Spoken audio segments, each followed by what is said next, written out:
I found this article on the internet. Just wanted to share the article, make a comment about it. It says, Celeb Maraku, 19, leaves court after being sentenced for a brutal one-punch attack in Surfer's Paradise. Boxer challenges coward puncher to a real fight after he walks from court laughing. A teenager who escaped a jail sentence for coward punching someone is being inundated with challenges to step into the boxing ring and fight like a man. Celeb Maraku, 19, walked from a Gold Coast court last week laughing and taking selfies with TV reporters after he was sentenced to 12 months probation for the sickening attack.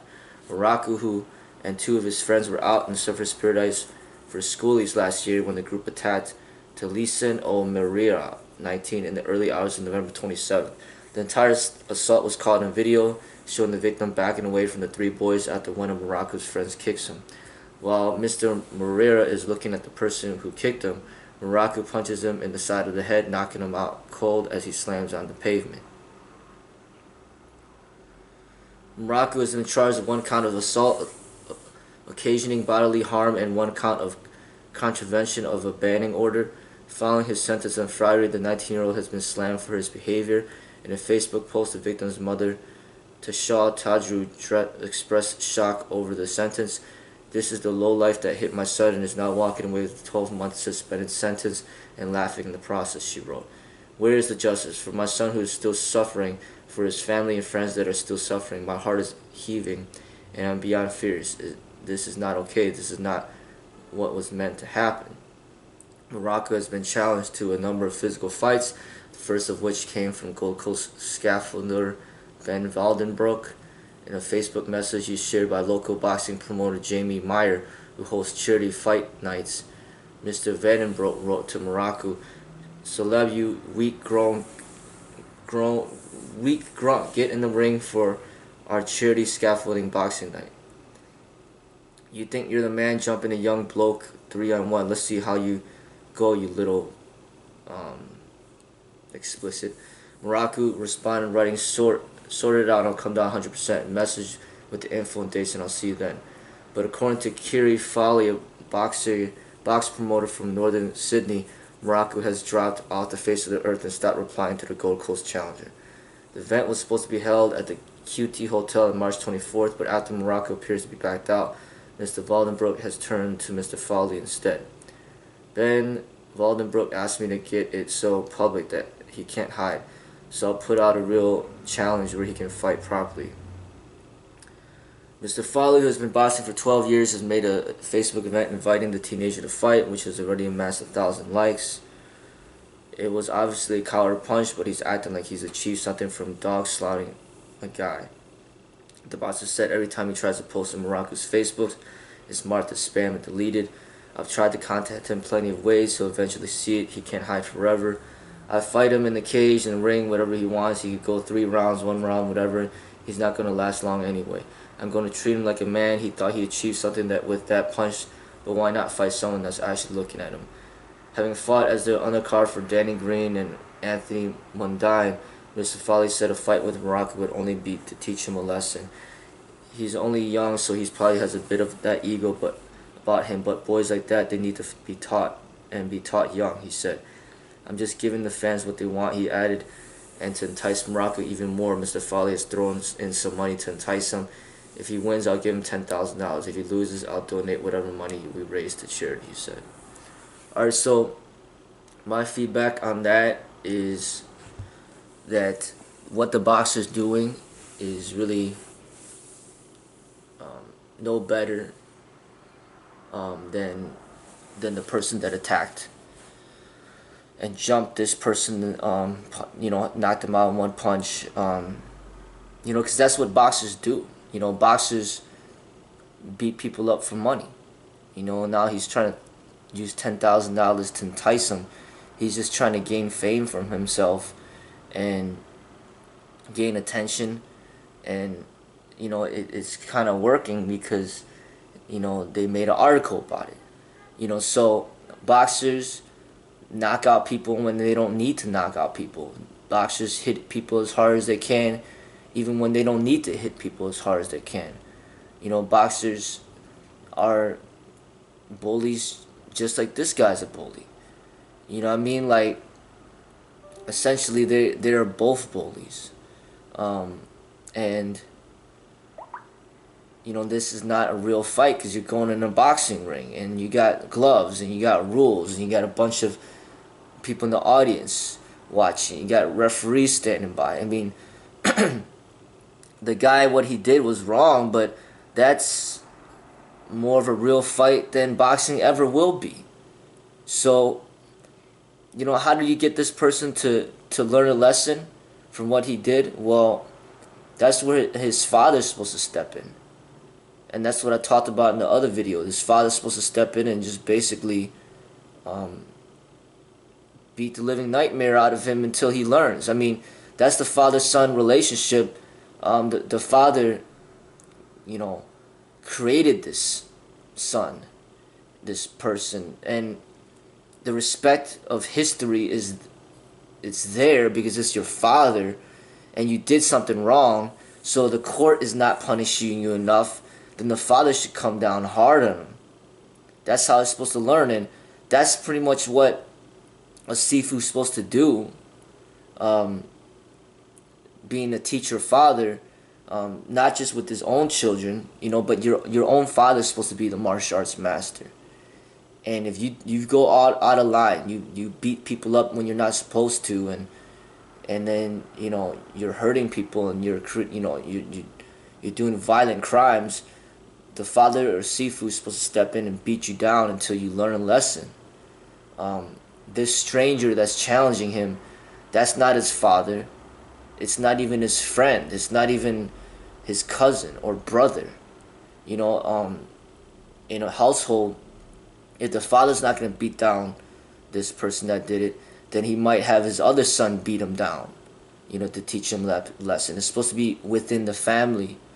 But when there's no father around, now, you know, this person's parents are not teaching this person a lesson, then who's supposed to teach him a lesson? You know, the police officer arrested him, but that wasn't enough.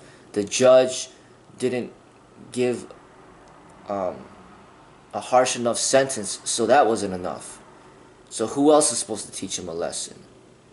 You know what I mean? Like, on the streets, with gangs and all that, this person that got knocked out would end up coming back with his friends and then beating him down, or having his gang friends beat him down, or it might even result in gun violence. This is what typically happens. You know, this person gets knocked out, comes back with a gun, or has his friends come back with guns, and then they shoot and kill him. I mean, that's gang violence right there, or similar to what happens on the streets with the gangs. But really, what's supposed to happen is the person that got knocked out with the one punch against the three people, that person is supposed to be trained in the martial arts to defend himself against bullies.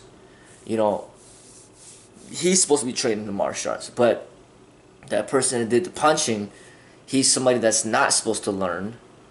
And even this boxer, he's the same type of mentality as the person who did the punching. You know, he's jumping at the opportunity for fame and fortune and recognition and you know, beating people up for money or attention. I mean, that's what bullies thrive on. You know, so I say that the boxer shouldn't, you know, he's not a good example. Obviously, the bully who beat the person up for no reason with two of his friends is not a good example. The person that got beat up, that's not a good example either. Ideally, in the situation, the person that was attacked should be trained in the martial arts and simply defend themselves, and then basically be the one that prevents the person from hurting him. You know, and like I said, who's in a position to teach a lesson? Well, the bully's father. You know, but the thing is, if the father is a bully himself, or the father is the one who's you know, if the father is the one who's encouraging him to do these types of things, then that could be the root cause of all of this. And in the end, you know, who's supposed to step in and make a change? Well, if this person, this bully, was training in a martial arts school, then that's where the Sifu's supposed to step in and then teach him a lesson. Um, the Sifu might beat him down in a sparring match, or just refrain from teaching him any combative elements of the martial arts and focus primarily on the meditation, until his mind is transformed, and he changes from within. But you know, people might want to seek for revenge, but that could further escalate the situation and make it even more violent. But the person that got knocked unconscious, if people end up feeling bad for him and they want to do the same thing to the bully by catching him on the streets and then beating him down for what he did, I mean, that happens, but the thing is, if it's not, if he didn't do it to you, and that's not even your family member or not even your friend, then in a way you're kind of committing a crime yourself. And even if he is your family member or friend and you do that, that's pretty much considered a crime as well. And then you could get caught up with the law and you could get in trouble, or you might accidentally kill him. I mean, it's just, when you see stuff like this happen, you want the bully to learn a lesson, but really it boils down to the father. That's why it's so important for the father to be there to make sure that they guide their children in the right direction. And if not, then it becomes a responsibility of each martial arts teacher out there, each Sifu out there that has influence on the people. Like, you need to teach your students the right way. These types of bullies, you might not even accept them into your school, and you only teach the people who are defenders. Or if you end up having a bully in your school, then you go through the immediate measures to make the to help this person to stop this type of behavior. The martial arts teacher needs to put effort, to teach the right people and to prevent, situations like this from occurring. But that's why martial art teachers are there. One of the main reasons is they want to help the people that get victimized and brutally beaten, even when they don't deserve that type of treatment. Martial art teachers there to help these people. As far as the bullies are concerned, they're always going to be in this world, and we're going to have to figure out a way to defend ourselves against these types of people. But I just wanted to really indicate that the boxer's not in the right in this situation. Neither is the bully. And definitely, getting beat down is not something that we should be okay with. We should be training in something, in case something like this might happen to us. But I think this is a learning lesson to really indicate what I mean on why it's important to learn from the right teacher, and also as a teacher why it's important to know who you're teaching.